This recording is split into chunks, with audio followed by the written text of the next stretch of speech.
Okay, here we All right, are, we're here. weekly. Yes, a new format for Screen Heat Miami, our weekly Industry Heat podcast. Yes, yes, yes. Keeping you in the know and keeping you ahead of the curve, never Ab- behind the curve. You're not going to take that curve and not know that there's a big boulder in the way. yeah, throw us any curveball you want. We'll hit it out of the park. Right out, right There out. you go. Just for the listeners, we're making home runs. Yeah, I like it. I like it. This has been a week of home runs and a lot of chaos, A right? lot of It's chaos. But before we get into the chaos, got to let you know who we are and rep our set. yes. I'm I'm JL Kevin Martinez, Sharpley. and this is Screen Heat Miami brought to you by Cinevision, Kijik Multimedia. Chemical. And of course, the Miami Media and Film Market, which will be having a something possibly in September. So stay tuned to that. Stay tuned. We kind of ate our names, so I'm going to give you JL Martinez right here, And I'm going to give you Kevin Sharpley right there. and we're about to give you the heat. So Yes. drop it like it's hot.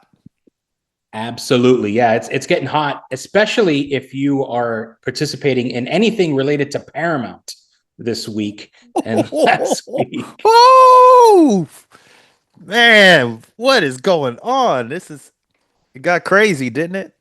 Too much. I mean, it started with 60 Minutes, CBS lawsuits, got it all the way up to Stephen Colbert, the end of the Late Show, the iconic late night show next year, talks of mergers, and finally a merger. So after a year-long battle back and forth, it looks like it's finally happening. Paramount and Skydance merger approved by the FCC yesterday, clearing the way for an $8 billion deal. So, according to sources, the FCC ultimately agreed with Skydance that the purchase gives Paramount a quote pathway to emerging as a stronger and more vibrant competitor in the modern media landscape. Key in this finding were the prospects of Paramount Plus and Pluto TV under new leadership. Revitalizing the technology underlying these streaming services will help to ensure their continued success and in turn help stabilize and support the viability of the company's broadcast services, read the order. Wow. That's a mouthful. It's a lot, yes, but it all kind of goes right back to the evolution of content and media and streaming and digital. And where's all this going? You know, the FCC existed because they control, for those that don't know, the over the air networks, right? Like the big 3 letter networks, CBS, ABC, Fox, Big Fox, right? And so that's why partly, the FCC and government agencies had to get involved because when it involves a media company that controls the airwaves, so to speak, then they have to approve any sale or merger, particularly in this case with Paramount owning CBS. Yeah, and then we have to talk about, I'm going to break this down because that was a lot to unpack. But, we need to talk about the greater picture of it. And so when you talk about Paramount, Paramount was formerly Viacom, and Paramount was a company that was part of this conglomerate of companies of the Viacom family. They then made Paramount the brand, the bigger brand. And underneath that brand is Paramount, Comedy Central, of which The Daily Show is Comedy Central, CBS, which is a part of Right. that. And so you MTV, Nickelodeon. Yeah, yeah. And so you have all of these companies that are under that umbrella. And so when you have companies that then want to become even bigger, merging, then of course there's laws against becoming a monopoly. And especially when you have such a great reach to a great deal of people, of which I mentioned those companies, but they have a couple of other companies. Pluto started off as an aggregator, an app that was an aggregator that gathered content from Creative Common license, so content that you can use it in any way that you want to, but an algorithm that gathered content from around the internet. And so that then was started by a couple of guys. And what it did is you had 99 channels, and each channel had some different interests. You had like a cat channel that just had cat videos. You had a sports channel that didn't have sports in the sense that you turn it on and you'll see football and baseball and those things. It had like highlights that were Creative Commons license highlights. You had Karate Channel that had just, karate stuff, Kung Fu Channel. And so um, I serve on a board for this organization called the Miami Web Fest that they do events every year. And we had a panel, and on the panel was the chief general counsel of Viacom, some of the bigger producers from Viacom. And I brought up that Viacom at the time, they had just purchased Pluto. And I brought it up in that panel. And the chief general counsel was like, wow, that's great that you picked up on that because we have so many plans for Pluto. It's going to be, populated with all of our content. And, they've done such a great job and, reaching people. And we're going to really, you know, basically make this merger feel like, this new channel, this new development. And that's what's happened. Pluto now is populated by all this content from those companies that I just told you about. Have like the Twilight Zone, old shows, kind of some new shows, but it's all ad supported. And so that's a different type of outreach. And in this case, now Skydance, which JL, if you can, give us a little bit about Skydance, which they have a huge library, and it's, Ellison and that family. Um, Yes. Yeah. So yeah, the Ellison family, which a lot of folks to know, the patriarch of that family was the founder of Oracle, right? The big technology company. And so had a couple of kids that were interested in the movie business. And one of the sort of foundings of that was this company called Skydance, which had a very big lucrative production deal with Paramount for many years. So these guys have already been working together, right? And so Skydance has helped finance, develop, and produce some of the biggest titles in Paramount, even before all this merger talk, which is what kind of led to the merger discussions ultimately, right? And so that's where we basically are now, with the path finally being cleared for this takeover to happen, with a lot of things having to do with how to essentially modernize these big legacy media brands, right? You talked a lot about Paramount Studios, right, which has been around for, let's say, 100 years, more or less. You're talking about big brands from the heyday of cable. You mentioned the 99 channels, but a click ain't one, right? And so so you have, under that umbrella, the big three of MTV and Comedy Central and Nickelodeon, and then them having to grapple with the streaming age, right? And a lot of these cable and and of course you add CBS to that mix, right? The big over the air network, which has its own set of news content, but also sports related content with the NFL, et cetera, et cetera. Mixing all that together in this digital age and finding out not only what's going to work, right, from a content standpoint, from an audience standpoint, but from a financial standpoint, because all the financial models have been shifting with all this digital streaming stuff. And so it finally feels that with this new merger, they have a pathway with a more tech-friendly sort of parent company now coming in with all the background of Oracle, and now having a few years of movie producing and development under their belts, that they're going to bring in this fresh new leadership and overhaul a lot of things in terms of how they get done and how we're going to absorb content as an audience, right, in the years to come, which is going to be very interesting to see how they marry not only Paramount Plus, but like you mentioned, Pluto TV, how they kind of incorporate all their big IPs and their assets. None bigger than our second story, right? South Park. But I just want to say one last thing, which is it really is two media powerful families. So you mentioned Ellison and that family coming from Oracle, so that's more tech savvy, future leaning, and then the Redstones. So Sumter Redstone, who was the patriarch, had two children. And so then those two children, if you know this show called Succession, which was on HBO, which Succession, it borrowed a lot from the Redstone family, the Murdochs, which is Right. Fox and those. So watch that show and you'll get even more understanding of what we're talking about. So it's also these families, these super powerful families, coming together. And so that's the backdrop for what went down, what's going down, what went down, and what's going to happen. Hmm.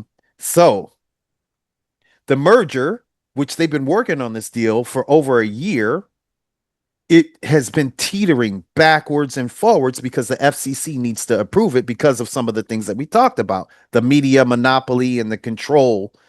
Because obviously, you know, in this country, there's laws against monopolies. Um, Well, interestingly enough, one of the big deals back in the day was the Paramount Consent Decree, right? Which was this idea way back in the day that as a film studio, you could not control and operate the entire pipeline. So back in the day, for example, I'm Paramount Studios. I could develop a movie, finance it, and produce it. I can also distribute it. I can also own and operate the movie theaters where I'm going to show these films, right? So, which is they why you had bust all. all that up. They bust it Yes, up. yeah. They may say, okay, you can do two out of the three, right? You can produce content and distribute, maybe distribute and exhibit, but you can't do all three. So that was the initial breakup of this idea of controlling the entire pipeline from start to finish of the picture business, which has obviously evolved greatly from then. But it's interesting to see that even back in the day, we were talking about Paramount under very very different technological circumstances. We're still talking about it. So now, with all of this information, people were teetering on the edge about whether this merger was going to happen. Well, something very consequential things happened. CBS, um, under 60 Minutes, under CBS, they had an interview with Kamala Harris last year. And so that interview ended up being a two-part series. It's a long interview. And so um, now President Trump took issue with that interview and said that it was tampering, political tampering. Right. The way it was edited didn't clearly communicate what she was trying to say in the moment, which could have affected votes back during Right. the So campaign. there Right. was a $16 million lawsuit of Well, which, it was a billion, like a multi-billion. I think they settled for 16. okay, right. Yes. It's like But they 5 billion, something like that. I don't know. Big number. $5 billion. Um, so they settled for 16 million. And so you have two sides. One side saying CBS would have easily won it because it's freedom of speech. But the other side is well, I don't know what the other side is really, but suffice it to say they settled for $16 million. And so some people were saying they settled that lawsuit because they just wanted to get this merger Right. to go through. Right. So that's one thing. Second thing, because this was all matriculating, there is the Late Show with Stephen Colbert. Right. And Stephen Colbert is a harsh President Trump critic. And so last week, it was just announced that The Late Show is going to be sunset. The Late Show, which has been on the air for over 40 years. Right. And to Um, be fair, it's not just a talent contract for Steven. This is the entire Late Show basically there is going dark. the So entire right. show. And it's the number one rated show of its kind. So the number one rated late night talk show. Um, Consistently number one. It's the number one rated talk show. So you have two sides in this. Yeah, Um, yeah, because on the other side they're saying, well, yeah, but it was costing. We were losing 40 million. It cost around 100 million a year to produce it because of the dwindling ad revenue in late night and linear television. We were basically eating 40 million a year doing this show. right. Woo. So that's a lot. But you have, of course, the other late night talk show hosts saying, look, we have our talk shows. We know the money that goes into our talk shows, and we're not even the number one talk show, and we're still trucking along. Right. Some people are saying that that show was canceled because Stephen Colbert is a harsh critic of President Trump. And once again, Paramount and Skydance want the merger to go through. So um, that's number two. Right. So everyone after that happened, the thought was that this merger is going to go through, no doubt. So the merger went through It did yesterday. finally. Yes, yesterday, after all the back and forth and the hemming and hawing about specific shows and lawsuits and was it intentional or not, it finally cleared the path for this deal to finally happen. And we'll see. I mean, look, this is all very new, so we'll see if ultimately what the new synergies, they have spoken a lot about cost cutting, right, as part of this merger across the board to find ways to, even from a cloud computing, apparently, since, again, you have the Ellisons who are involved with Oracle, they're saying, how can we consolidate all of our cloud for all of our streaming into one thing? And that'll allow us to save X million dollars here and there, right? So even from a technological point of view, and then again, figuring out what they're going to do with the linear television brands that are continuing to lose money just because the advertising dollars aren't there anymore. And how do you kind of rope that into the streaming and all that stuff, which is, I think, going to be the big challenge ahead for Skydance as it takes over Paramount and all its subsidiaries. Efficiencies. Efficiency. Yeah. But now a third spoke has been thrown into that wheel, that ever evolving wheel, of pushing forward into the future with these two companies. One of the biggest shows on television, which, I mean, 27 seasons, that's crazy. South Park. Yes. South Park. So after this announcement of the Colbert show, the late show with Colbert, that show is gone. um, the first episode of season 27 of South Right. Park dropped. Yes, but it's a bit more complicated because if you remember, they were supposed to drop this first episode back in early July, I think right after the 4th of July holiday, and they pushed it again because this ongoing merger talks, and it just so happened, and they say in this business, timing is everything, that the streaming deal that South Park had, which wasn't with Paramount Plus, it was actually with HBO Max, had expired at the end of June, and so the current heads of Paramount were trying to negotiate streaming rights, which gets even more complicated because you got to go back to 2007. And this is why it's interesting in terms of deal making and timing. And around 2007, at the dawn of the digital age, and YouTube was just coming out, and the legacy media companies had no idea what to do with streaming and thought it was just going to be maybe another fad. But at the time, South Park's reps were very smart to include ownership of all their digital content and streaming rights moving forward, which, hindsight being 2020, was a huge deal. This was it's like George Lucas keeping all the merchandising for Star Wars. Exactly. This was on the level of Fox negotiating ancillary rights and ownership, because all Fox really wanted back in the 70s was the rights to distribute it. They wanted to milk the cow in theaters, and after that, they could care less. But remember, this is the 1970s. The ancillary revenues, like there were no DVDs, there were no, this idea that a movie was an IP that you would then sell T-shirts and toys and all that kind of. Yeah, it was crazy. They said good luck with that. And so similarly, in 2007, it was a similar. I would imagine, I wasn't in the room. Guys, good luck. Go ahead, play around with that digital stuff. Actually, they probably thought it was a benefit. They're going to create all this free content for the internet that's just going to promote the big show. So we're getting a bang for our buck by letting them just do all that stuff on their own.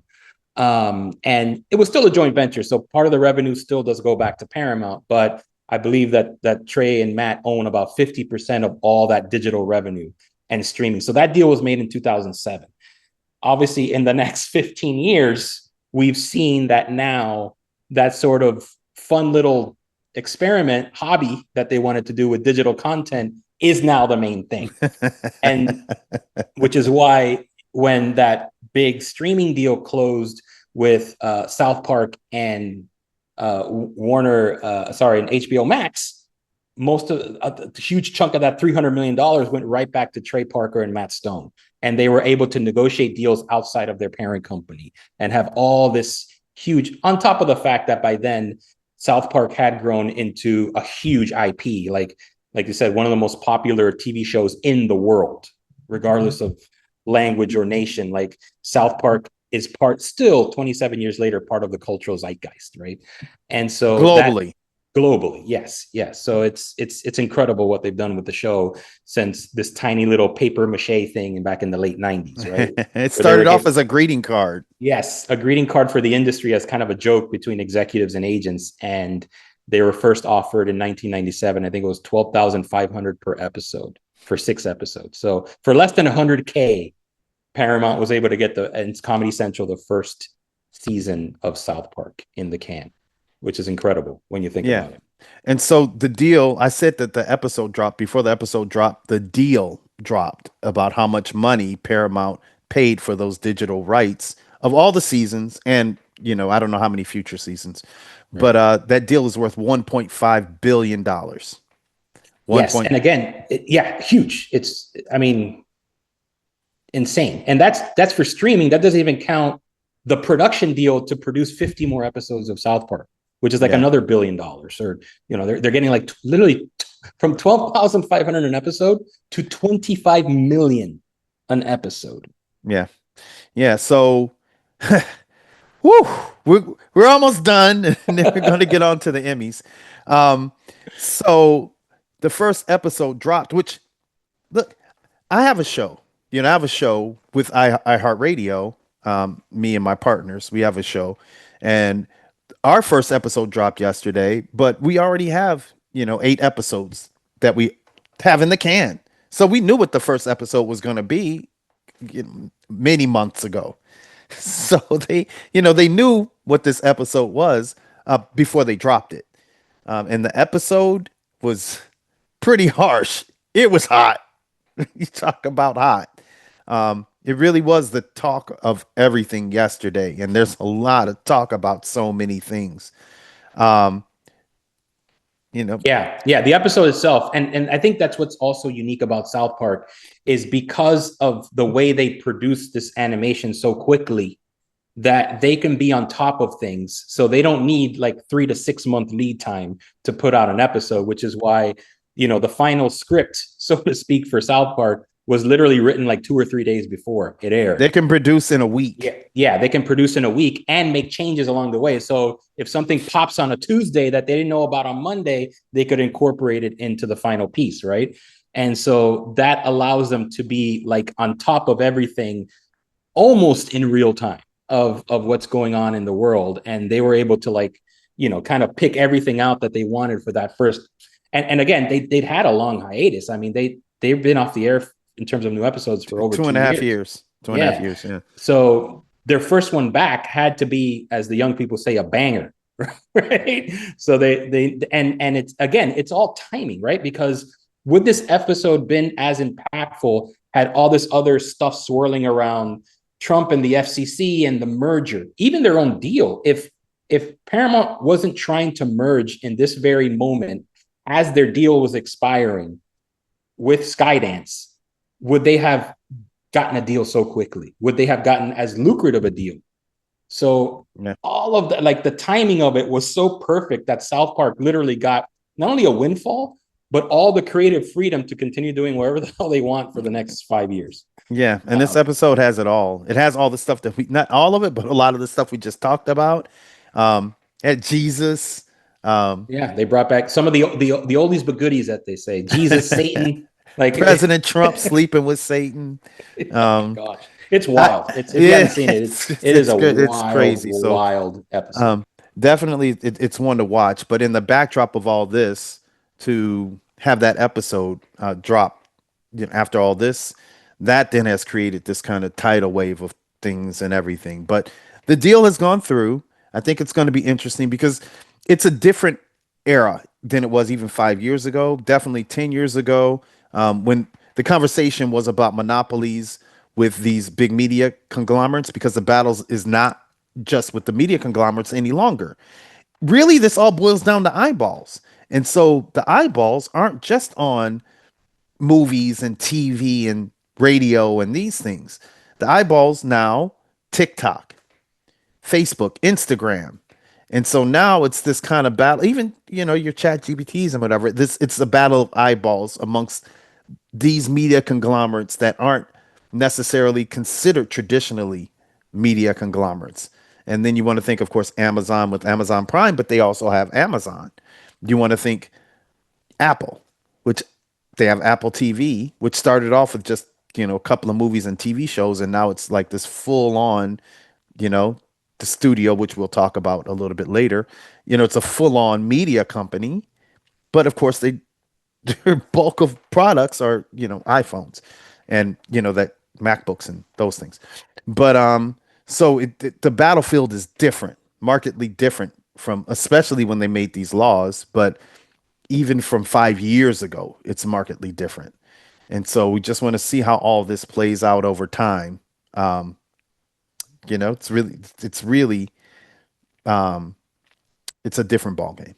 It absolutely is. And we'll see. They kind of left it up in the air at the end of South Park whether they might be back or not. As far like, hopefully, I mean, they've got pretty good contracts, so I imagine they will be back. But it just be interesting to see now, especially under the new leadership, where all of this goes. Although the Ellisons have said that they want to be very talent friendly and they want to be very collaborative, and but the South Park guys have a ton of creative freedom over there, so I'm sure they'll be all right.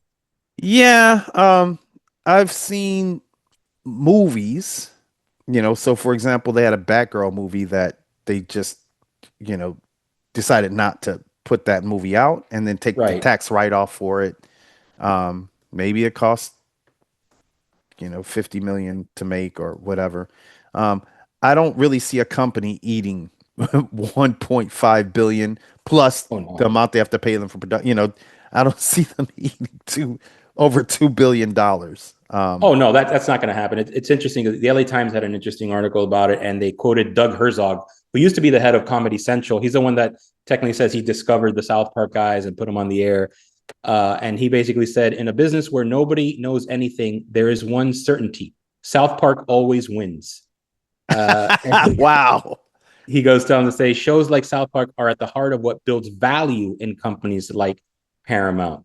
If you're going to be in the creative business, in show business, it's always about the talent, whether it's Matt and Trey or Jon Stewart or Stephen Colbert. These guys are incredible talents and they don't grow on trees. That's worth something. In the case of South Park, that's worth a lot. So right there, he's telling you Paramount, whether it's the old guard or the new guard with uh, the new guys coming in, right, from Skydance, they realized right away the power and the value of that one IP and these two creators that have built it over the last 27 years. And, in an $8 billion sale, the fact that close to $2 billion is going to this one IP goes to show how much they believe in the power and value of the content and the talent behind it. Yeah. And you know what?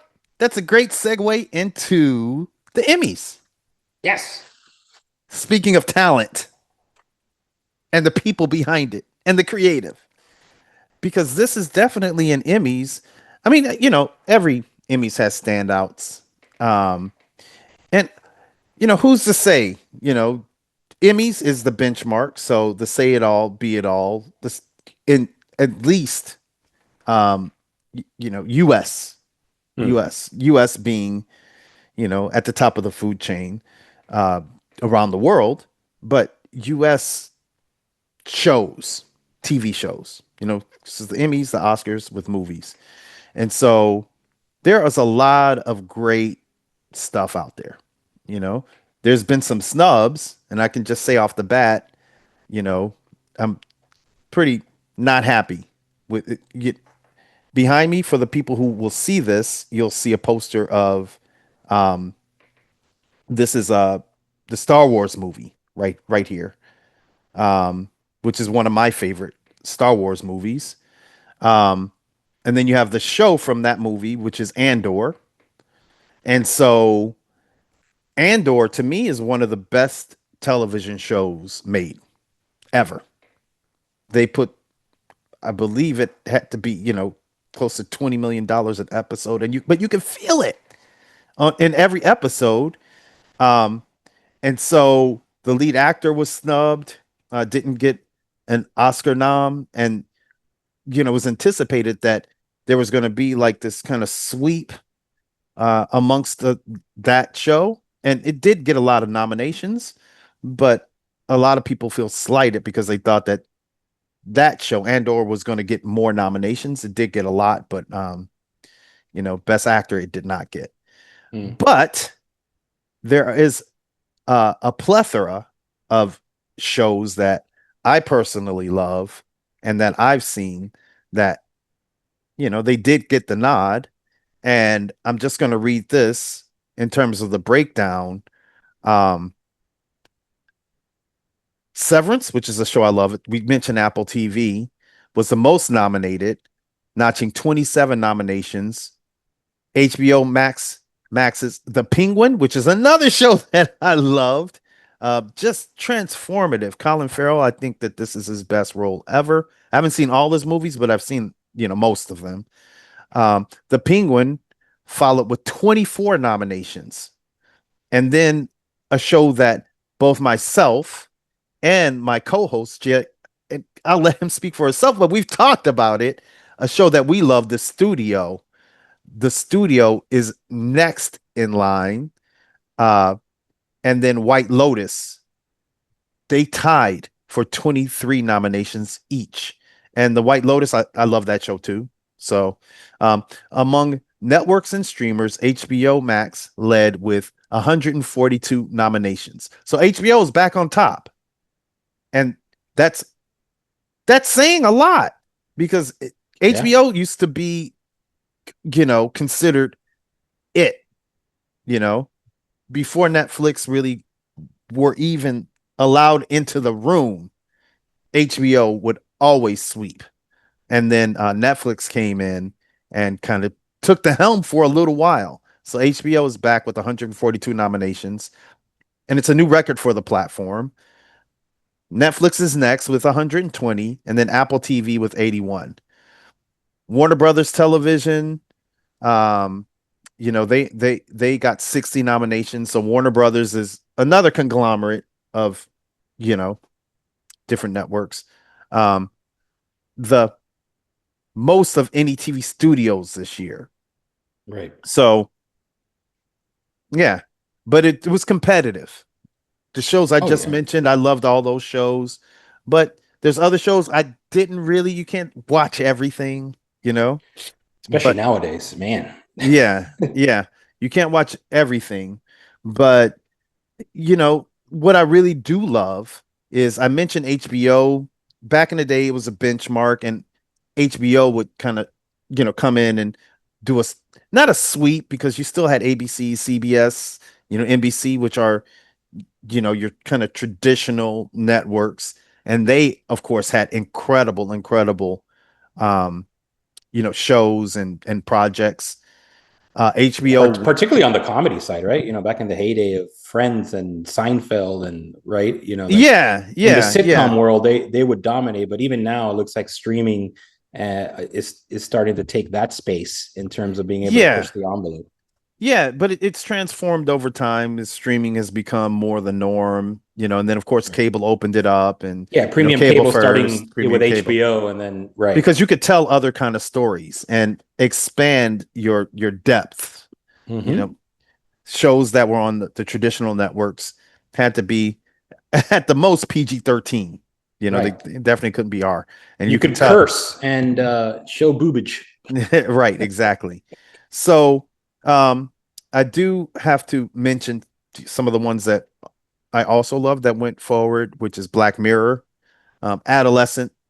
So, Adolescence is one of my favorite shows now in history. It's just, you know, whenever you have, whether it's a show or a movie that pushes the boundaries, which Mm-hmm. Adolescence does, not only in narrative, it's a 4-part series, but in the style and the way that it's done and the way it was shot. It's every episode is one continuous take. They even have one episode that just takes place in one room, and it's this conversation between a therapist and, the main focus of the show. I'm not going to give it away, but yeah. Um, so it really took some artistic artistic um boundary pushing to another level. And so Mm. that pushes the storytelling you know form. And so you have that one. I did mention the studio, of course, the Penguin, Severance, which is another boundary pushing show, but you can do that when you have Apple money. Yeah. Um, and then I mentioned, Andor, White Lotus, and then The Bear. This season was unique, and it's unique to the prior three seasons. But The Bear did pretty well. It didn't do as well, but this season was different than the other seasons. But it also kind of pushes the boundaries in a way, in different kinds of ways. And so, um, uh, I'm not going to go through the whole list. Of course, you guys can just look it up or ask Chat GPT. But Yeah. some of the standouts for me, and then JL, you can kind of tell me your take. Yeah, look, you mentioned I like the studio. We love inside baseball stuff, right, with the industry, and it's interesting how it also touches on kind of meta because if you guys haven't seen the series, it's been out for a while.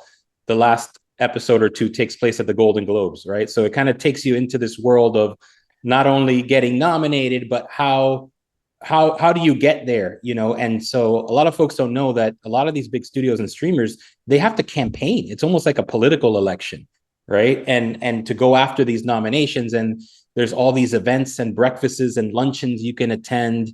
I think there was even one comedian that showed up to an old folks home where a bunch of like the retirees that were still part of the Emmys were showing up to glad hand with like the 80 somethings, right, that were still voting. And so depending on the artist or the show or the network, if they feel, or the streamer that they feel have a chance, they pump a lot of money, right, into trying to get their show or their talent nominated because they know that a nomination and a win ultimately can be used to put more wind in the sails, right? Get more folks to subscribe or to watch the show in subsequent seasons. So it's important. It's big business. Other than the accolades creatively, and this is a great story, she's a great actress, et cetera, et cetera. It really does matter in terms of how many nominations these studios or streamers get and how they get out into the world. So, and who gets thanked if you watch the studio or not, as certain executives tend to get Yeah. snubbed. It's the only watch way they'll know if I made the show, if someone well, thanks me. watch this last episode of the studio. I'm going to give you a little story, and then I want to talk a little bit more about what you said because it's subscriptions, and so I was on the phone with my partner. My partner's cousins with Zoe Kravitz. And so we were talking about our show, which shameless plug, and trying to push iHeart to they don't do visual stuff. So this is kind of like one of the first visual things. I'm like, hey, you guys should do like an Emmy, an Emmy push.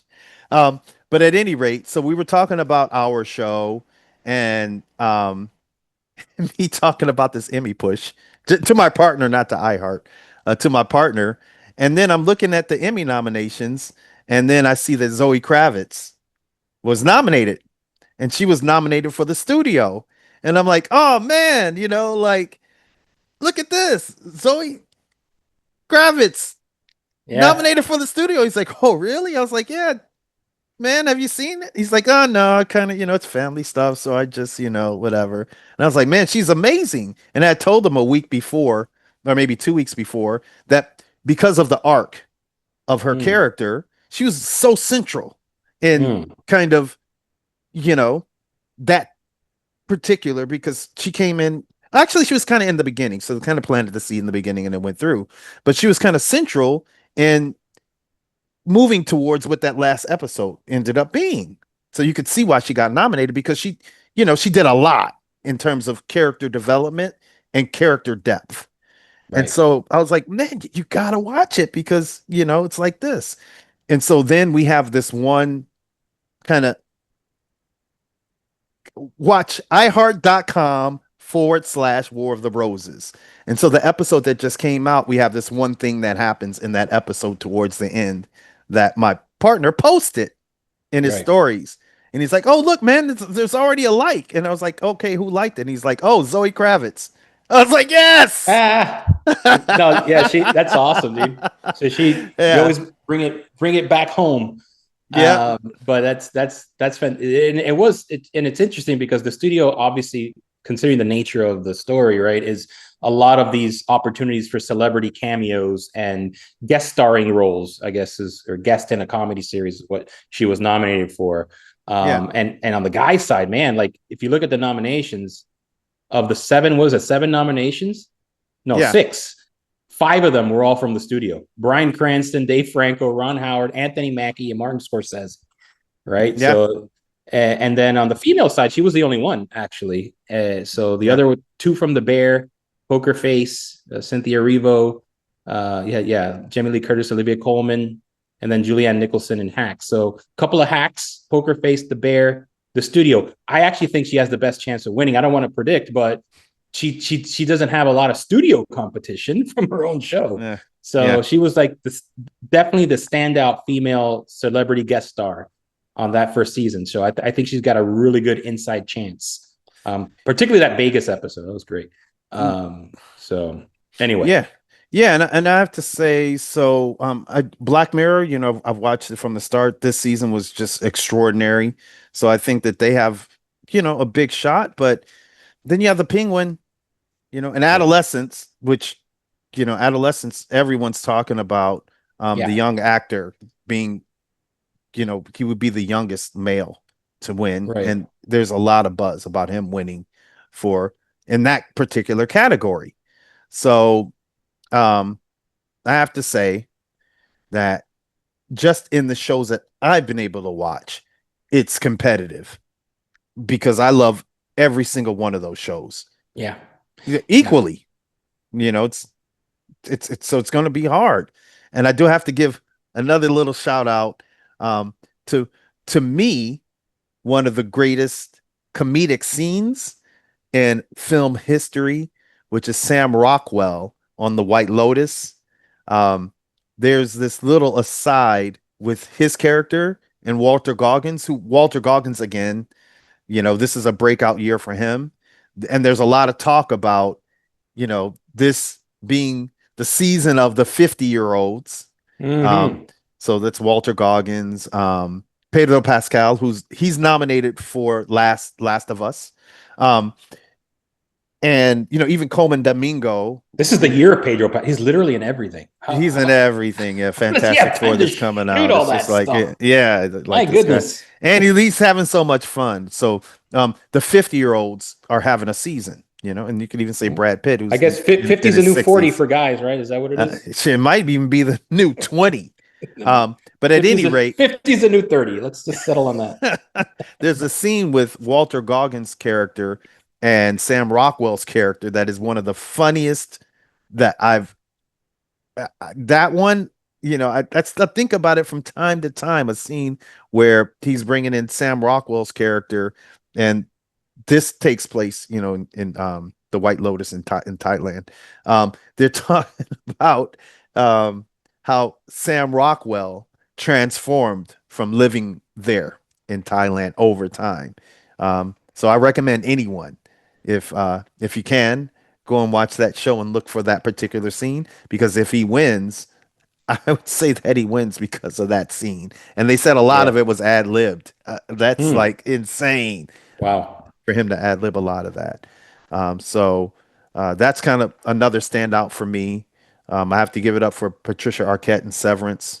Um, Mm-hmm. these are just the shows that I watched. Hacks, I love that show too. Jean Smart, she's won a couple of times for that show, and it is extraordinarily funny, bitingly funny. Seth Rogen, of course, is nominated. The studio, he's the creator and or co-creator of that show, Right. and everything for that show. So got to give it up for him. Yeah, so those are just some of my standouts. I don't know if you have any particular. And I mentioned the Penguin too, which I loved. I Right. was Yeah. The Penguin's interesting because ordinarily shows that are based on big IP don't tend to do well in the Emmys. And obviously, the Penguin being a comic book character and Warner Brothers, like it's interesting to see how well it did amongst the voters and getting that big 24 nominations. So it just goes to show that if you have great creators and a storyline that's unique, that the kind of breaks the mold, that folks will follow it. So it was interesting to see a notable character like that from the world of Batman, etc., getting that many nominations. Yeah, the Penguin was more rooted, like a more More grounded, grounded, yeah, reality yeah, yeah. based, but Colin Farrell would be in makeup for 12 hours a day for that. Mm-hmm. And this is another interesting fact. He would even put on that makeup to work with the other actors, even if he didn't have a scene. Right. So that's tremendous. Yeah, That kind yeah. of Sure. A lot, a dedication. lot of dedication. Yeah, and basically, like, yeah, being good to your fellow actors. That's and not a lot of big stars do that. So it's cool to see that he had that dedication. Yeah. So, let's see what happens. We'll have more Emmy talk as Screen Heat Miami moves forward. And this is our new segment, which is this is keeping you up to date with what's going on in the industry and beyond, but Yeah. also keeping it ahead of what's going to happen moving forward. We have, but I do have to mention who we have coming up for our next episode. Gil Green, who's one of the biggest music video directors in the world, and also a pretty talented filmmaker. So Yes, another hometown hero from the 305. So we're there you excited go. about that. And before we wrap, I did want to give a shout out to another hometown guy. There is a documentary that's actually on AMC right now called Patria Vida, which is based on that viral song that helped to actually spark a lot of these protests in Cuba back in, what was it, summer of 2021. They did a feature documentary about it, and that premiered at the Miami Film Festival in 23. And now our friends over at Spanglish Movies, it's run by Gustavo Aparicio, who's based in Miami. He's been at the MMFM conference, taking meetings, speaking on several of our panels. He's distributing it theatrically. So right now it's out at all the AMCs statewide in Florida. It's also at the Silver Spot, my favorite theater in downtown Miami. And so if you get a chance to go out and see it, it's worth it. It's a really, really good documentary, and they're trying to build a lot of word of mouth for it. So definitely go and see it if you can while it's still in theaters. Can you sing the song? No. Oh man, I thought we were because we're also going into music, so we're gonna have. I mean, we have music videos, but We'll do it. we're We will gonna. do a. I'm gonna say we'll do a karaoke session one time, and then we'll break out all the hits. I'm trying to get it started, man. Come on, It's can't just help it's us out. too many lyrics and rapping and stuff. Like I get confused. It's a great song though. Once you hear it, it's like an Hey, anthem. the chorus. Come on, man, just hum the chorus, so the listeners can kind of. No, not a little bit. Man, I got to remember the beats, but um it's funny because they do. I mean, towards the end, you get the full reveal of the song and all that, and just kind of the creation of it. But it's interesting how many artists came together to create that song. Some that were still in Cuba, some were in Spain, some were in Miami. Gente de Zona that got involved and all that kind of stuff, and how they kind of pieced that song together. One of the artists, unfortunately, is still in jail in Cuba right now. He's a two-time Grammy winner now. And unfortunately he's like rotting away in a prison in Cuba, and he's not doing well health wise. So part of the documentary is a call out to try to help get him out. So I can't even imagine, and No. what he's going through in his family. But it's a really, really good documentary. Yeah. Okay, so check that out. Check out the shows that are nominated for the Emmys. Check out any shows. And then I saw Superman, So Okay, yeah. I loved it. I thought it was great. I give it a So like. You give it a love. I give it a love. I give it a big hug. Yeah. I think that it was a tremendous job done there. Were there some things that kind of felt like it, were a little bit over the top? Yeah, but I have to give it up. I think that that movie, and you could see by the numbers, that it is a successful start to the new DCU. So Wow. Yeah. Yeah. Let's see where that we talked about the Penguin. So let's see where this new James Gunn vision for where all this is heading in the next 10 years of DC universe. yeah, I have to say, Mr. Fantastic was a good standout for me too. Okay. Yeah. Yeah, And this you got the Fantastic Four coming out on the Marvel side. I can't So wait. I'm going to see it this weekend, so we'll talk about that when we have the Gil Green episode, and then I'm friends with the actor who played Mr. Fantastic with his brother. You know, I oh met him cool. in Kenya and hung out with him and these things. So He's great. Yeah, he really did a great job. yeah, we'll see if we can try to get him on the show. So Let's do it. yeah, we'll leave it at that, and then we have our next episode coming out soon enough with Gil Green. So exciting All right. things. The industry heat. We Boom. brought it. Yes, sir. And we will hear you and see you next episode. Dale.